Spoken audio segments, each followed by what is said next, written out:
Drew and I, we had a chance to meet in March. We were at a conference in Provo that had to do with blockchain. It was sponsored by the Mormon Transhumanist Association, and a number of us sort of converged there and to hear what they were up to with their blockchain technology. And so the last talk that I gave was really focused on this idea of turning the world through smart sensors into a game that financial interests were going to be betting on, and then looking particularly at the state of Arizona policy and exploring it particularly through the lens of education. And this is not just within the public schools, but with this idea that education would be sent out into the landscape with devices and tracked so that the machine could start to learn who were as people in society. And so this talk today, in these 10-minute installments, I'm going to be sort of going through and touching, like building off of that. And what I've been looking at over the past year, essentially refining my understanding of digital twin technology, the idea of using data, digital dust from us and aggregating it in piles to create sort of a shadow self, and the ways in which these simulation environments, that they can use mathematical permutations to influence our behaviors in the real world through impinging on these digital models that they have, and how that's with blockchain and digital identity and creating all of the data being interoperable with each other, and with the people in the environments we're in and the built environment itself, it can change the outcome of these games. And so I've understood more about the twin situation, and then also about what's called complex adaptive systems, or CAS. A lot of this work was done out of the Santa Fe Institute, where essentially what's happened is that the Manhattan Project sort of segued into the Human Genome Project. And as I'm trying on this lens now, it appears that, you know, there's always new layers of the onion, so I never say, like, I totally have a handle, like, listen to me, because I know what's going on exactly. But it's this process of discovery and, you know, leaving the cairn piles, you know, behind me along the way, and maybe you would interpret it differently. But as I'm looking at systems theory, complex systems theory analysis, they're imagining the idea of creating new forms of life out of chaos, using order organized in certain mathematical ways, representing us as mathematical symbologies to almost like try to enliven golems, or, you know, these crots, these unalive things, to turn organized information and to try to give it a soul. And that's what it feels like. And so this is what I'm going to be playing around with today a little bit. And it builds very much off of, Drew gave me a copy of this in March, of The Abolition of Man, C.S. Lewis's approach to that. And I do believe that that is what is underway. And it's underway. I'm not really sure how it's going to work with the slides, because I don't have a remote. You have a clicker. Oh, I have a clicker. Okay, so we're walking around the labyrinth. I have a friend, Cliff. He's a guide with me for thinking about these things, and he says, you know, we're not here today to try to like identify the wrongdoers, because this system is so complex, and they've been telling so many people stories about what's happening that are only small pieces of the puzzle and not the whole story, that we can't really expect. Pointing fingers and trying to assign blame, I think, leaves us in a place of wanting, and that if we can be more neutral about looking at the structure and realizing we're probably all, or either ourselves or our loved ones, entangled in it somewhere, and just be like, try on the lens of like, well, that's interesting, right? That's interesting. It doesn't have to be bad. It doesn't have to be scary. It can be interesting, because I think at the end of the day, our souls and our spirits are beyond any of these limiting equations they're putting on us. So we can see the labyrinth, like if we can actually see the walls, but not get tangled up in the spider webs of the labyrinth, but just see it for where we are.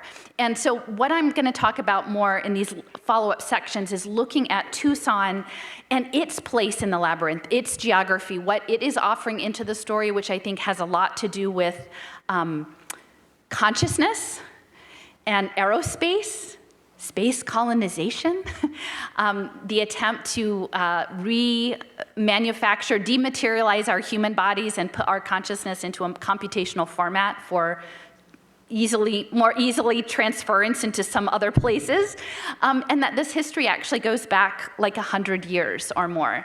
And there's a man, his name is J.D. Bernal. He was an X-ray crystallographer trained at Cambridge, connected with the Fabian Society, with Julian Huxley, with the Huxleys, and Solly Zuckerberg, one of the early scientific advisors to Great Britain. It's not just science fiction. He's not just a science fiction author. He's a scientist who's looking at water and crystalline structures and resonance, and he was predicting space colonization in very clear, and synthetic biology, and this idea of having our brains put in cylinders and living through haptic robotics in 1929. And it feeds into later what, not sure, it's not quite going forward, Julian Huxley's idea of setting up UNESCO. Anyone? I don't know. The clicker's not clicking unless I'm doing it wrong. I think I'm doing advance. Anyway, so oh, here we go. All right, maybe it was just slow. Okay.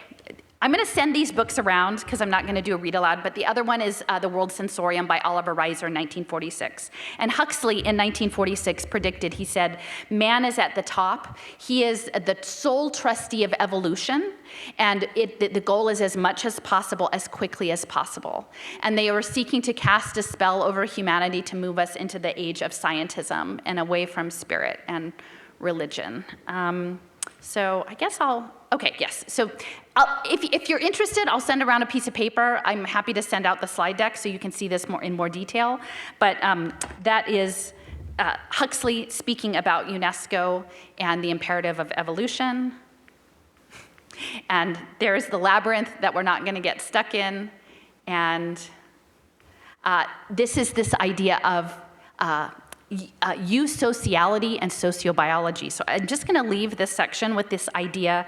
They're moving us into this new phase with polarity. This idea of creating order out of chaos is that they want to create little holons, little groups, little teams, and identify them with lots of data.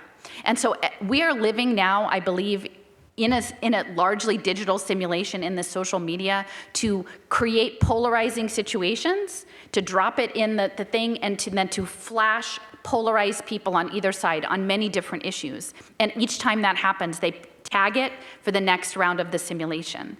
And so this often, I think, in conservative circles is viewed as a left or a socialist or a communist. What I'm seeing now is that they're looking at ants, termites, bees.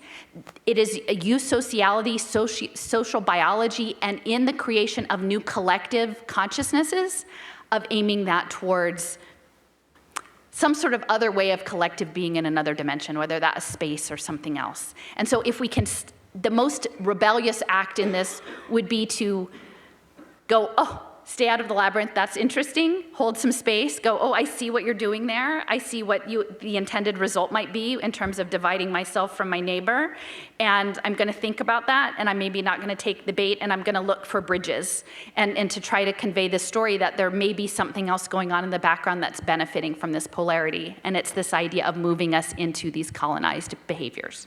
You still have 5 minutes. We still have 5 minutes. I was trying to time myself. Okay. Oh, okay. So I know that might sound a bit odd, but all of this complex adaptive system was coming out of Santa Fe Institute. Martin Nowak was doing this research in eusociality with E.O. Wilson, who he was called the Ant-Man. Today I'm going to talk a lot about the ant computer.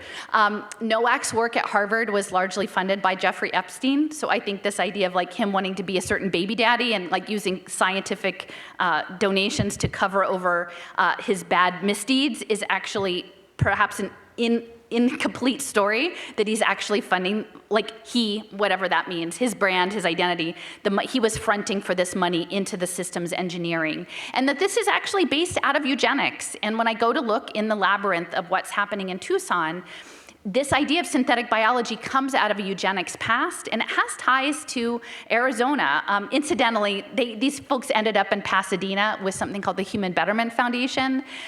It was the West Coast branch of the Eugenics Records Office, which was in Cold Spring Harbor, Long Island. But E.S. Gosney was a guy who was a breeder of sheep in Arizona, was very active in the business community, and then eventually went on to do citrus in Pasadena. But he was a key eugenicist, very central to this, as well as, cancel. I was trying to time myself, sorry. Let me cancel that out. Stupid technology. Rufus von Kleinschmidt was a president of Arizona State University here in Tucson, and he came from Indiana. He also ended up, he was at USC. He was a president of the University of Southern California, also a major eugenicist. So these things come home, and there we've got E.O. Wilson. He's looking at his ants, and on the one side with the yellow and the red dots, that is a sugarscape. It is an artificial society that's programmed through mathematics, and they do mathematical modeling and simulation. So that's sort of the overview for this first part, I think.